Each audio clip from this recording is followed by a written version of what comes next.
Mini matter, या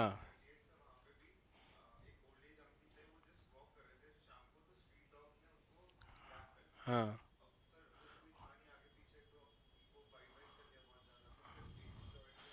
हाँ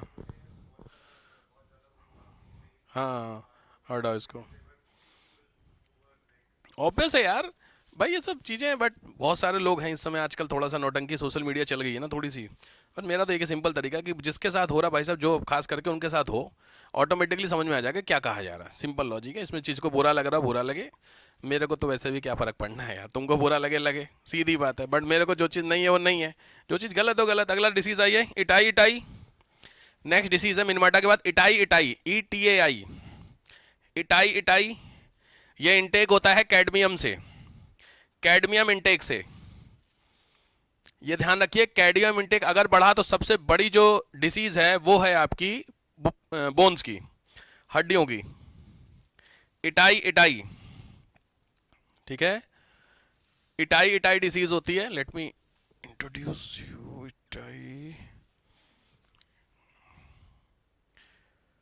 itai itai से ब्लू बेबी, इटाई लिख लिया ना, ये तो हो गया। ब्लू बेबी सिंड्रोम डालो, क्योंकि ज्यादा time. Blue baby syndrome, blue baby syndrome, इसमें जो बच्चा होता है अप्रॉक्स, नीला ना, नीला ही हो जाएगा पूरा, अप्रॉक्सीमेट हल्के से, ये देखो इस तरीके के सिंड्रोम होते हैं, दिख रहा है ब्लू कलर के, ये आपकी ब्लू बेबी सिंड्रोम होता है, बहुत कॉमन डिसीज होती है, दिख रहा है ये ब्लूइशनेस, ये होता है। ये रियल आपको लग रहा है वहाँ पे कलर छूट गया, वो है, ठीक है। हाँ नहीं पता चले आपको, ये बीमारी है भाई ये, ठीक है। ब्लू बेबी सिंड्रोम देखो इस तरीके से, ठीक है, हल्का सा ब्लूइश कलर। इसके पीछे का जो रीजन है वो लिख लो, नाइट्रेट। ये बहुत इंपॉर्टेंट है यूपी के लिए, एक्सेस ऑफ नाइट्रेट, जो नाइट्रेट ज़्यादा होते हैं जब पानी में, और स्पेशली लिख लेना ईस्टर्न यूपी, यूपी पीसीएस के लिए।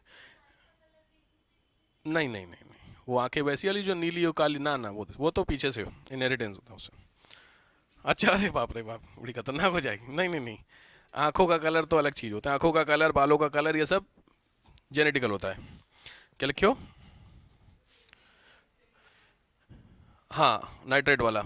अच्छा, ये जो ब्लू कलर होता है इसका नाम होता है मीथेमोग्लोबिन। जो ब्लू कलर का नाम है उसको लिखे MITHEMO, मिथेमोग्लोबिन, ये ब्लू कलर को बोलते हैं, ठीक है। और ब्लैक फुट, नेक्स्ट बीमारी, ब्लैक फुट, ब्लैक फुट, ठीक है, ब्लैक फुट BFD बोलते हैं, ठीक है। ब्लैकनेस, इस तरीके के ब्लैकनेस, भाई देखो बीमारी पढ़ाऊंगा थोड़ा माहौल बनेगा आपका, ठीक है, परेशान ना हो। देखिए बहुत कॉमन है ये, यूपी में तो बहुत कॉमन है, खास करके क्यों, लिख लीजिए, एक्सेस ऑफ आर्सेनिक, आर्सेनिक ज़्यादा खाने से। आर्सेनिक जनरली सोच के देखिए, ये इस तरीके के हैं कि इसको हाइड कर रखा है गूगल ने। मैं क्लिक करूंगा खुल जाएगा, दिक्कत नहीं है, बट कोई ज़रूरत नहीं है, क्या फ़ायदा फिर आपका माहौल बने, क्यों। अच्छा जो नहीं आई है, हाँ बिल्कुल डायबिटिक भी हो सकती हैं, बट वो थोड़ा सीवियर होना चाहिए। बट इस तरीके के आपने बहुत कॉमन देखे होंगे, खास करके उन एरियाज में जिन एरियाज में वाटर में आर्सेनिक एक्सेस होता है। आर्सेनिक सबसे ज़्यादा यू लिख लोगा, वो है प्रतापगढ़ में। यूपी पीसीएस के लिए क्वेश्चन, प्रतापगढ़ जानते हैं, राजा भैया वाला इलाका, उस एरिया में सबसे ज़्यादा आर्सेनिक क्यों होता है। आर्सेनिक सीधी बात है, पानी में मिल रहा है, इसका मतलब उसके अगल बगल कोई इंडस्ट्री होगी, उस इंडस्ट्री से निकल करके पानी में मिल रहा है, ठीक है। तो आर्सेनिक एक्सेस स्टार लगा लेना, बहुत काम का यूपी के लिए, ठीक है। और इसका ब्लैक फूड में लिखिएगा, सीधे सीधे होता है लंग्स कैंसर, फेफड़े का कैंसर, लंग्स कैंसर, ठीक है। चलो नेक्स्ट आओ हेडिंग, नेक्स्ट हेडिंग डालिए, साइकेट्रिक डिसऑर्डर। साइकेट्रिक्स मतलब पागलपन, सिंपली भाषा में मैडनेस। बहुत इंपॉर्टेंट डिसीज लिखने जा रहे हैं, कैंसर पढ़ना है, ये पढ़ना, दो तीन चीज़ें पढ़नी है, तो मैं आपको समझा देता हूँ आज। पागलपन कितने तरह के, बहुत तरह के पागलपन हैं, सबके अंदर कोई ना कोई कैरेक्टर है, अभी मिलेगा। रियलिटी बता रहा हूँ, आप सभी को कुछ ना कुछ मिलेगा, नहीं आपके सामने हर एक पागलपन में एक चेहरा आएगा। अच्छा ये वाला ये है, मिलते हैं, देखते शुरू करते हैं। पहला लिखे हिस्टीरिया, पहला पागलपन है हिस्टीरिया, बहुत इंपॉर्टेंट है, HYSTERIA, हिस्टीरिया।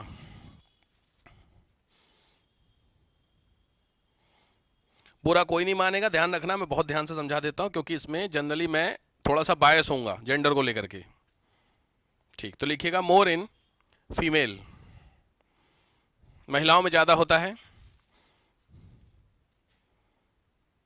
और इसका जो कैरेक्टर होता है, कैरेक्टर में लिखिए सेपरेट आइडेंटिटी, अलग अस्तित्व, अपने आप को अलग समझना, किसी भी सेंस में खुद को अलग समझना बाकी सबसे, किसी भी सेंस में अगर आप समझ रहे हैं तो आप हैं। समझना और होना दो अलग अलग बातें होती हैं। आप हैं और समझ रहे हैं तो बहुत अच्छी बात, आप हैं नहीं फिर भी समझ रहे हैं, नहीं मैं बहुत ज़्यादा अच्छा बोलती हूँ फॉर एग्जाम्पल, क्योंकि देखो साइकोलॉजी में ना बहुत सारी चीज़ें होती हैं जो भैया पढ़नी पड़ती है। हाँ कोई है, तुम हो ना, हाँ देखो ये भैया आपको सब बताएंगी कुछ अगर एक्स्ट्रा फोकस करना होगा।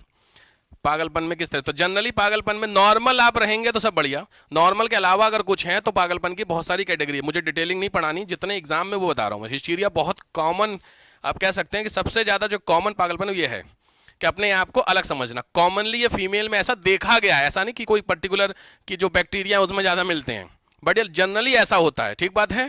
हाँ तो मेरे को कुछ मत कहना, है इसमें ऐसा। दूसरा है साइजोफ्रेनिया, सीजोफ्रेनिया सुने होंगे आप लोग, सीजोफ्रेनिया, SCHIZO, सीजोफ्रेनिया। ये मेल डोमिनेंस है, लिख लीजिए।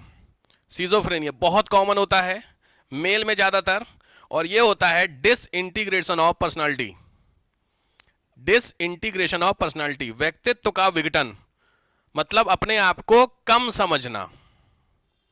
नहीं अरे यार मेरा तो कुछ नहीं हो सकता, मेरा तो ये है, फल नहीं होता, इस तरीके की बात है। तो ये सब किसके कैरेक्टर होते हैं भैया?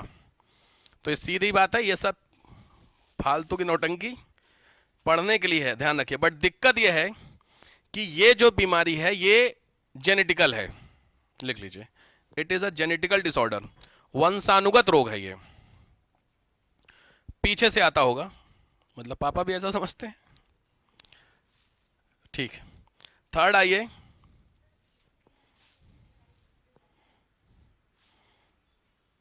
हेलुसिनेशन होता है वो तो वो आगे आएगा, आएगा अभी आएगा, वो भी है।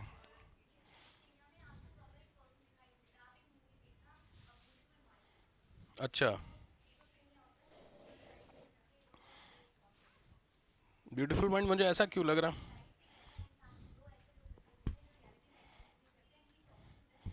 तो साइजोफ्रेनिया का दिखा है, सिजोफ्रेनिया का ही है। देखो भाई ये MA साइकोलॉजी बता देंगे आपको। ओके, अच्छा ये भी सही, अच्छा मैं सही पढ़ा रहा हूँ ना, ऐसा भी देख लेना है। डिसइंटीग्रेशन ऑफ पर्सनालिटी एक तरीके इन्फीरियरनेस ही है कि मेरे को आपकी पर्सनालिटी को डिसइंटीग्रेट किया जा रहा है, और ये कोई नहीं कर रहा, आप खुद कर रहे हैं, तो अपने आप को आप क्या समझ रहे हो? वो एक ही बात है, क्या चल रहा है। हाँ वो भी ठीक है, हाँ वो भी ठीक है, वो भी ठीक है, वो भी सही है, बट जो आ रखा पीसीएस हम तो वो बता दे रहे भैया, ज़्यादा डिटेलिंग नहीं। अगला आइए, साइकोन्यूरोसिस, साइकोन्यूरोसिस, PSYCHONEUROSIS, PSYCHONEUROSIS, साइकोन्यूरोसिस। ये होता है यथार्थ मूल्यांकन की योग्यता में कमी, simply does not evaluate exact scenario of external environment, simply भाषा में बाहर की चीजें समझ में नहीं आती हैं, टेक्निकली ज्यादा ना जाओ, बाहर की, does not evaluate the external things. इसके अंदर में आप चाहें तो लिख सकते हैं एबनॉर्मलिटीज डेवलप होती हैं। एबनॉर्मलिटीज का मतलब होता है विकृतियां डेवलप होती हैं, डैश करके लिखिएगा, गैस, गैस की, गैस मतलब होता है नहीं, एक अनुमान लगाना, गैस नहीं कर सकते हैं आप चीजों को लेकर के। और दूसरा है इंटेलेक्चुअल, बौद्धिक रूप से, ये आप कह सकते हैं कि थोड़ा सा पागलपन की सीरियस स्टेज होती है। अभी एडमिट वाली नौबत नहीं, एडमिट एक और आगे आएगा, बट ये आप कह सकते हैं, इसमें दिया है कि इन्हें मानसिक चिकित्सालयों में भर्ती की तो जरूरत नहीं है, लेकिन मनोचिकित्सक की तुरंत जरूरत है। आप समझ गए, एडमिट मत करिए पागलपन, बट हाँ है। अब आते हैं ऑफिशियल जो हैं, उनका नाम होता है साइकोसिस, PSYCHOSIS, साइकोसिस। ये होते हैं, इनके लिए ही वर्ड यूज किया गया है पागल, जो प्रॉपर होते हैं इनसेन, जो आपने मूवी वगैरह में देखे होंगे पागल, ये होते हैं पागल, इनको बोलते हैं साइकोसिस। कभी देखे हैं आप लोगों ने? असली में तो नहीं देखे होंगे, असली में कहाँ देख लिए? अच्छा, जीवी बंद वाले में। अच्छा अच्छा अच्छा, हाँ वहाँ हो सकता है। अरे भाई साहब, बाप रे। ठीक है भाई, तो ये हैं तो है थोड़े से इश्यूज। अगला होता है, अब आते हैं आप लोगों की कैटेगरी में। नेक्स्ट आइए, पैरानोया। PARONOIA। पैरानोया खतरनाक वाला होता है। महानता के झूठे विश्वास, हम ही तोप हैं। हाँ, टेक्निकली में लिखिए, अपने आप को सबसे ज्यादा क्या समझना? महान समझना। To consider himself as great personality. कुछ हो नहीं, प्री नहीं निकला, लेकिन अपने आप को डीएम समझना। जी, पैरानोया में दिया हुआ है। नहीं, इसमें पैरानोया है, ग्रैंडोर वर्ड ही नहीं है इसमें। चुप मार के लिख लो, पैरानोया। महानता का भ्रांति विश्वास ही पैरानोया है, बाकायदा लिखा है। साइकोसिस मतलब प्रॉपरली जिनका ब्रेन काम नहीं करता है। इसमें बहुत ध्यान से देखिए, इसमें सदैव यह शिकायत रहती है कि लोग उनको समझ नहीं पाते। पैरानोया में दिखा है, ठीक है। तो आपको जनरली ऐसा लगता होगा आपको कुछ समझ नहीं पा रहा है, आप कहना कुछ चाह रहे हैं या सामने वाला कुछ हो रही होता है जनरली चीजें, तो इसका मतलब समझ गए। परवीन भाभी कौन थी पहले ये बताइए? एक्ट्रेस थी? तो क्या हुआ उसको? वो तो एलिनेशन हो गया ना। अब मेरे को वो कैसे लग रहा है, उसको लगता था कोई मारना चाहता है। हाँ, पीछे पड़े हुए हैं। ये आप समझ गए, सिंपल बात हो रही बॉस, क्या कि आप अपने आप को तोप समझ रहे हैं, बस सीधी भाषा में यार, इतना क्या समझना। मतलब हम ही हम है, बाकी पानी कम है। लिख लीजिए, ये जनरल चांसेस में होते हैं, प्रोबेबिलिटी है थोड़े से इसमें आने की। अगला ये डिलेरियस मैनिया। नेक्स्ट है पागलपन, डिलेरियस मैनिया, स्टार लगाइए।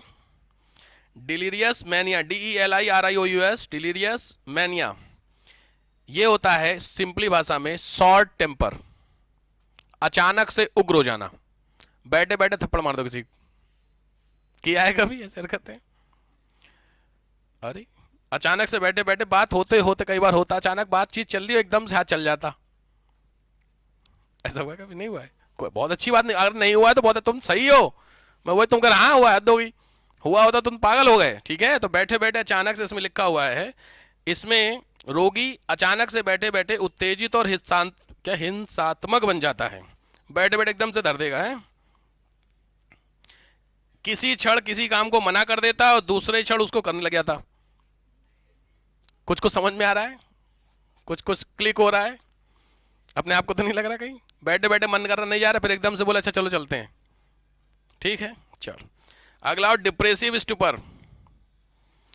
डिप्रेसिव स्टूपर, हिंदी में इसको सब सेम ही नाम है, ठीक है, तो same depressive, DEPRESSIV, depressive stupor, STUPER। इसमें होता है, ओके, आजकल के नौजवान इसी में है, सुपरस्टिशियस में बिलीव करना। लिख लीजिए, झूठे विश्वास और पुनर्जन्म, दो बिलीफ, सुपरस्टिशियस, और दूसरा होता है रीबर्थ। समझ गए? मतलब जो कथा कहानियां नहीं होती हैं उसमें बिलीव करके काम करना कि ऐसा था वैसा था। थोड़ा सा देखो, साइंस की बात पढ़ रहे हैं तो साइंस में स्पिरिचुअलिटी की तो कोई वैल्यू है नहीं, देखो सीधी बात। तो साइंस वाली बात में ऐसी बातें सही भी हैं, राम भगवान थे सब कोई मानते हैं। प्रैक्टिकली चीज पूछी जाए तो फिर वही बात है, फिर उस पर डिबेट होने लगती है कि राम थे कि नहीं थे। उस पर डिबेट करने के लिए बहुत सारी चीजें आप तर्क देंगे कि सब ऐसे था वैसा था, बट अगर आपसे एविडेंसेस पूछे जाए तो एविडेंसेस एग्जैक्टली कोई नहीं है जो राम को प्रूव करते हैं, लेकिन मानते हैं, हम भी मानते हैं, सीधी बात है। फर्क समझ में आ रहा? तो साइंस बोलता है इसको, इस जो बहुत ज्यादा इस चीज को लेकर के होता है। हाँ ठीक है, नेक्स्ट आइए। ये तो बहुत कॉमन है, एब्यूज। लिख लीजिए, एब्यूज, व्यसन बोलते हैं, एब्यूजिंग, हाँ जी, गाली देना, नॉर्मल एब्यूज। इसको भी पागलपन में डाला गया है।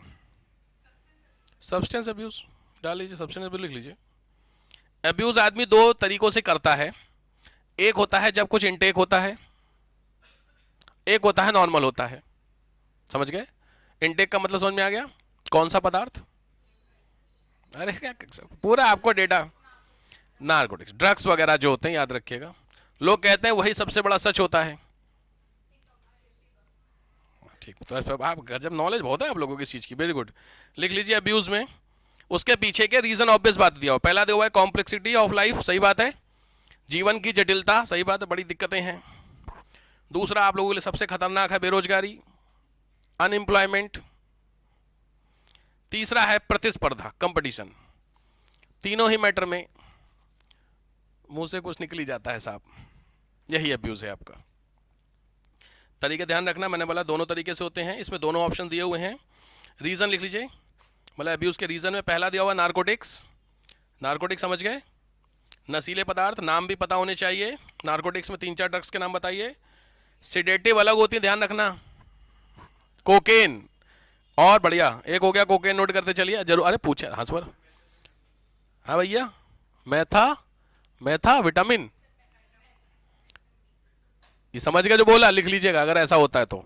और इसमें मेथाडोन दिया है, वही तो नहीं है वो?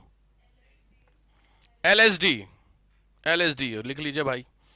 अब एग्जाम वाले लिख लेते हैं। गजब नॉलेज भाई साहब, मतलब अब तक शांत थे, ड्रग्स आते ही चालू। ये तो अपनी फील्ड की चीज हो गई सर, इसमें क्या बताना, बताओ आप, और गिनाता हूं मैं। लिख लो भैया, यूपी पीसीएस वाले क्वेश्चन में पहला है demberol, demberol, DEMBEROL, demberol. Second is methadone, METHADONE, methadone. Third is codeine, CODINE, codeine. Opium तो जानते होंगे, अफीम कॉमन होता है, ठीक। ये हुए पहले नार्कोटिक्स। दूसरे रीजन होते हैं सिडेटिव्स।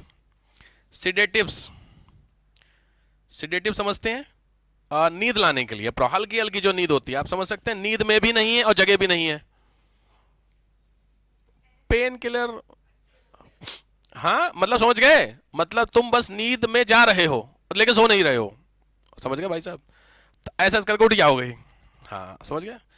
तो इसमें एग्जाम में एक तो नाम बड़े खतरनाक है, पहला है अमीटॉल, AMITOL, सिलेबस में इसीलिए डाल दिया उन्होंने, झंझट ही खत्म। अमीटॉल जी, इसके बारे में और कुछ ज्ञान, सिडेटिव्स के नाम, ड्रग्स याद है। Next seconal, SECONOL, seconal. Chloral hydrate, आइए का क्वेश्चन है, क्लोरल, CHLORAL, क्लोरल हाइड्रेट, ठीक है। ये हुए आपके सिडेटिव्स में। थर्ड होते हैं स्टिमुलेंट, स्टिमुलेंट मतलब उत्तेजक पदार्थ, नींद नहीं आने से लिए, ऊपर वाले थे नींद आने के लिए, ये थे स्टिमुलेंट में। सबसे कॉमन स्टिमुलेंट होता है चाय का कैफीन, लिख लीजिए, चाय में कैफीन। दूसरा होता है निकोटीन, टोबैको में, टोबैको देखिए, जानते हैं आप लोग टोबैको, निकोटीन बहुत कॉमन है।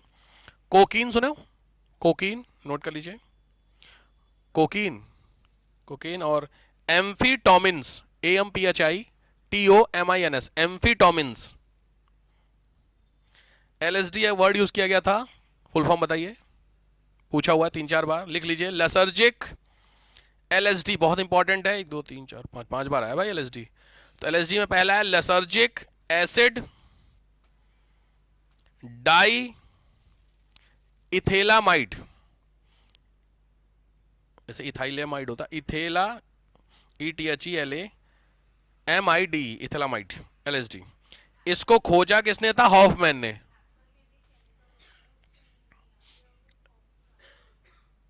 एप्पल में होगा भैया, आपको लोग भी पढ़ते समय कुछ भी दे दो सर, नींद तो हमें आई जाती, कुछ भी खिला दे साहब। हॉफमैन, HOUF, हॉफमैन, स्विस थे, स्विट्जरलैंड के थे, इनको नोबेल मिला एक्चुअली इसके लिए, स्विट्जरलैंड के थे हॉफमैन।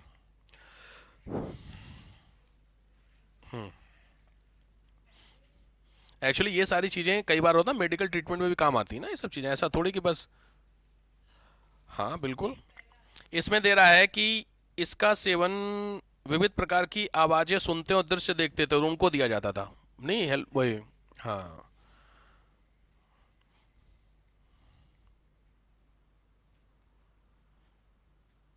लास्ट है स्टूपर, नहीं नहीं नहीं, पीडोफिलिया है ना, पीडोफिलिया, PEDO।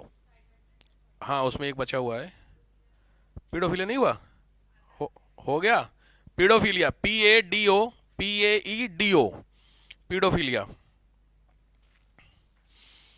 ये होता है अर्ली स्टेजेस में सेक्सुअल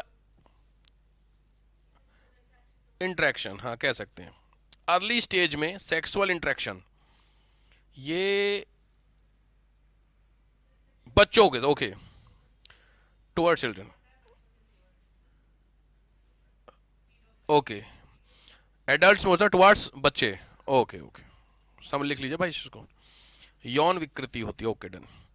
एडल्ट में होता है फॉर द चिल्ड्रन, ठीक है। इसमें यार इसमें तो देखो बच्चों के लिए दिया हुआ है, अगर ऐसा कुछ है तो ऐसा है, नहीं अर्ली स्टेज हटा दो फिर, मतलब towards attraction for the children, ऐसा कर लो फिर, और क्या करते हैं। ये क्वेश्चन है कि इसकी खबरें हमें नित्य प्रतिदिन समाचार पत्रों में मिलती हैं, हाँ ठीक बात है। इसका उपचार जनरली कठिन होता है, ओके, तो ही सकता है भाई। साइकोटिक डिसऑर्डर हो गया था, एलर्जी हो गई थी, एलर्जी नॉर्मली, एलर्जी अलग खत्म, मतलब वो खत्म, पॉल्यूशन वाला खत्म, ये वाला डिसऑर्डर खत्म। अब नेक्स्ट आइए एलर्जी, छोटा सा है एलर्जी। एलर्जी याद रखिएगा, किसी भी चीज के लिए एलर्जी हो रही है, इसका मतलब आपकी बॉडी उस चीज के अगेंस्ट में क्या क्रिएट कर रही है, एंटीबॉडी, ठीक है। एंटीबॉडी जब क्रिएट करेगी तभी तो उसके लिए कुछ एक निकलेगा आउटपुट, यहां साहब ये है वो है, थोड़ा सा लिख लीजिए।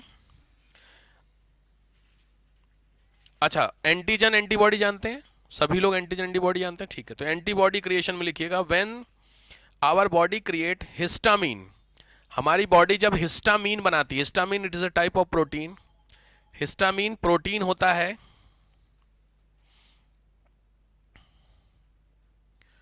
हिस्टामीन प्रोटीन होता है, ओके। जिसको भी एलर्जी होती है सिंपल तरीके समझिए कि हिस्टामीन जो प्रोटीन होता है वही एलर्जेटिक एजेंट का काम करता है। किसी भी चीज से एलर्जी होना मतलब उस बंदे के अंदर हिस्टामीन क्रिएट हो रहा है, ऐसे समझ लो, ठीक है। तो अगर एलर्जी, जनरली एलर्जी होना कुछ हद तक कह सकते हैं बीमारी है, ऑब्वियस एलर्जी आप लोगों को भी होगी, किसी ना किसी चीज से एलर्जी है जनरली, कोई ऐसा जिसको नहीं है किसी चीज से, कोई दिक्कत नहीं है। अगर आपको नहीं भी तो वैसा नहीं है कि हमारा सिस्टम गड़बड़ है, एलर्जी होनी ही चाहिए ऐसा नहीं है। बट एलर्जी अगर आपके हैं इसका मतलब वो पर्टिकुलर जो ऑर्गन है आपका वो थोड़ा सा सेंसिटिव है, इसका मतलब हुआ कि वो जो ऑर्गन है वो आपका हिस्टामीन क्रिएट कर रहा है, बना रहा है, ठीक बात है। एलर्जी जनरली होती है एक्सटर्नल चीज़ों से, क्योंकि इंटरनल वाली चीज़ से एलर्जी तो पॉसिबल नहीं है, बात समझ रहे हो, बाहर से कुछ अंदर जा रहा है तभी तो गड़बड़ है, धूप धूल XYZ, ठीक है। तो हिस्टामीन नाम याद रखना, पूछा हुआ है। चलो लास्ट हेडिंग डाल दो, ड्रग्स। ड्रग्स दवाइयाँ, ड्रग्स मतलब दवाइयों की बात कर रहा हूँ मैं, मेडिसिन। काफ़ी कंटेंट हो गया आज, ये हो जाना चाहिए कवर भाई साहब, हाँ। ड्रग्स दवाइयों की बात कर रहा हूँ मैं।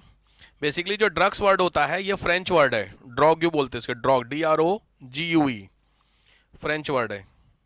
उसका मतलब होता था ड्राई हर्ब, सूखी जड़ी बूटी को बोलते थे।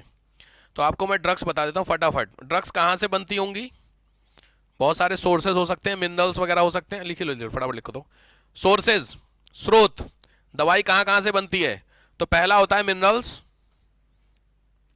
मिनरल समझ गए, वो सॉल्ट है यार। दूसरे होते हैं एनिमल, एनिमल से भी ड्रग्स बनती है, जैसे ओमेगा 3 और कॉड लिवर ऑयल, ठीक बात। प्लांट्स, प्लांट्स तो कॉमन है, पौधों से तो बनती हैं। थर्ड दिया हुआ बैक्टीरिया, नेक्स्ट मतलब बैक्टीरिया से भी दवाइयाँ बनती है, सिंपली उसको बोलते हैं एंटीबायोटिक, सारी बैक्टीरिया से ही होती है। और है आर्टिफिशियल, सिंथेटिक सब्सटेंस बोलते हैं आर्टिफिशियली जिससे बनती है, जो लैब में बनाई जाती है बेसिकली आर्टिफिशियली, एस्प्रिन इसी का एग्जांपल है। चलो ठीक है, अब आप हेडिंग डालो क्लासिफिकेशन, टाइप ऑफ ड्रग्स, फटाफट। टाइप ऑफ ड्रग्स कितनी होती है, नंबर, बस खाली आपको एक्चुअली क्या है ना, ड्रग्स के नाम पता होने चाहिए, टेक्निकल नाम।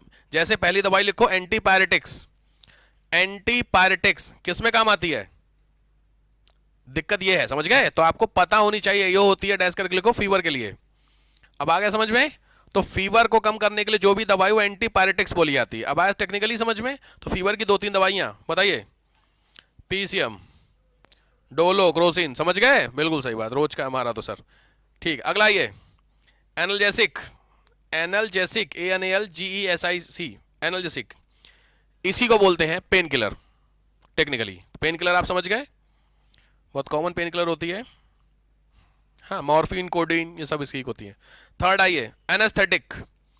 एनेस्थेटिक समझ गए, एनेस्थीसिया इसको बोलते हैं ना। एनेस्थेटिक सबसे इंपॉर्टेंट होती कौन सी, बहुत कॉमन है? अरे क्लोरोफॉर्म, सबसे इंपॉर्टेंट तो वही है भाई, क्लोरोफॉर्म। क्लोरोफॉर्म, लेकिन जो आपने देखा होगा जो ये ओटी वगैरह में एनेस्थीसिया लगता है, कभी और कुछ किया आपने, कुछ ऑपरेशन वगैरह करवाया होगा या समथिंग, तो एनेस्थीसिया लगता है। तो एनेस्थीसिया में लिख लो जो कंटेंट होता है, ब्रैकेट में लिख लो 30% ईथर, 30% ईथर प्लस 70% क्लोरोफॉर्म, ये होता है एनेस्थीसिया। 70% क्लोरोफॉर्म, 30% ईथर, ये होता है फॉर द टीथ। ठीक है। Next, sedatives. सीडेटिव्स, सीडेटिव्स का मतलब होता है नींद लाने वाली, नींद वाली गोली। ये आपने देखा होगा कि वो कहते हैं ना, रिकमेंडेशन नॉर्मली आपको नहीं देते हैं, पर्चे पे नहीं देते ना, वो डॉक्टर से प्रॉपर चाहिए। तो नींद वाली दवाई में दो नाम लिख लेना, पहला होता है वेरोनल, VERONAL, वेरोनल, और दूसरी होती है डाइजीपॉम, डाइजीपॉम, DAIZIPM। नेक्स्ट आइए, हिप्नोटिक्स। नेक्स्ट मेडिसिन है, वो टाइप ऑफ मेडिसिन में हिप्नोटिक्स। हिप्नोटिक्स भी समझ गए होंगे, CNS पे काम करती है। हिप्नोटिक्स डैश करके लिखो CNS। CNS का मतलब होता है नर्वस सिस्टम, दिमाग शांत करने के लिए। लुपिनल, IAS 99 का क्वेश्चन, लुपिनल। नेक्स्ट, नेक्स्ट मेडिसिन है एंटी डिप्रेसेंट्स। एंटी डिप्रेसेंट्स ये होती हैं, ये भी CNS पे इफेक्ट करती है। CNS, एंटी डिप्रेशन, समझ गए, तो डिप्रेशन से बाहर निकालने के लिए। दवाई का नाम है टॉफरेनिल, TAUFRENIL, टॉफरेनिल। नेक्स्ट, एंटीसेप्टिक, कॉमन होती है। एंटीसेप्टिक सब लोग जानते होंगे, जो चोट चपाट लग जाती है ना उसको थोड़ा क्लीन करने के लिए। तो टिंचर वगैरह सुने हो, आयोडीन टिंचर, वो सब जानते होंगे। ठीक, इसमें बट इंपॉर्टेंट है पोटेशियम परमैंगनेट, KMNO4, ध्यान से लिखना, पोटेशियम परमैंगनेट, KMNO4, इसी को बोलते हैं लाल दवा। बड़ी इंपॉर्टेंट बुक है लाल, वो फिटकरी अलग चीज है, फिटकरी तो अलग है।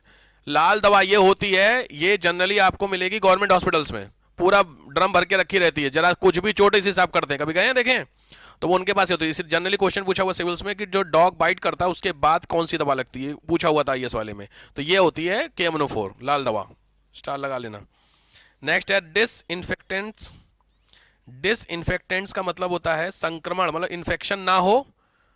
तो आप लोगों ने घर में वो देखा होगा, फिनाइल वगैरह सुना है, स्पिरिट, फिनॉल, डेटॉल। हाँ डेटॉल तो, हाँ ठीक है चलो। अगला जर्मिसाइड्स। जर्मिसाइड्स, जर्मनासी, जर्म्स मतलब समझ गए, जर्म्स जो होते हैं यार, बैक्टीरिया वायरस खत्म करने वाली। इसमें आपके एग्जाम में आया हुआ है, पहला लिखिए DDT, DDT जानते ही होंगे। दूसरा है पैराथियन, पैराथियन, DDT काफ़ी इंपॉर्टेंट होता है।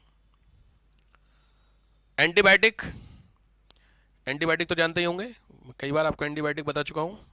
सबसे इंपॉर्टेंट एंटीबायोटिक है पेंसिलिन। पेंसिलिन किसने खोजा था? Alexander Fleming. नट लेना भैया, बड़ा इंपॉर्टेंट नाम है, अलेक्जेंडर फ्लेमिंग, पेंसिलिन। ठीक,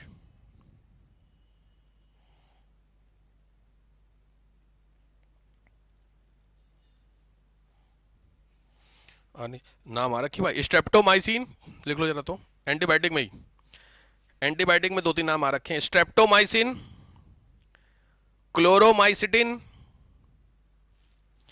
टेट्राक्लिन, TTRACLIN, टेट्राक्लिन, एंटीबायोटिक्स। इसको चेक कीजिएगा, ये 10 टाइप की होनी चाहिए, 10 हो गई आपकी। टाइप ध्यान से करना क्योंकि आए हुए हैं सारी। ठीक है,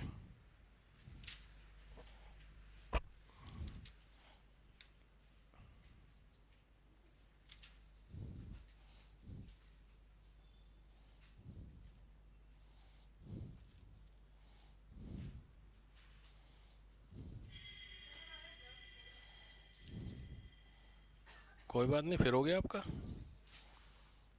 हिस्टीरिया, सीजोफ्रेनिया, साइकोन्यूरोसिस, ठीक है, नहीं नए वालों किसी का नहीं हुआ होगा ना।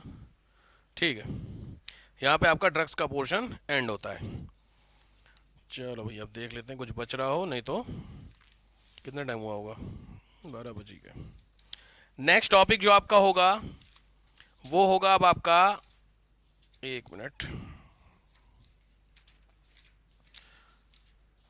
स्केलेटन चल रहा था ना आज। नेक्स्ट होगा आपका परिसंचरण तंत्र, सर्कुलेटरी सिस्टम, ब्लड वाला जो पोर्शन होता है वो, वही हार्ट वगैरह नहीं होता सब, वो हार्ट डिसीज। और हो सकता है मैं उसी दिन आपको सीएनएस भी करवा दूं, नर्वस सिस्टम, ठीक है, क्योंकि बायो के लेक्चर्स होंगे तो मेरे हिसाब से थोड़े से लंबे लेक्चर्स होंगे।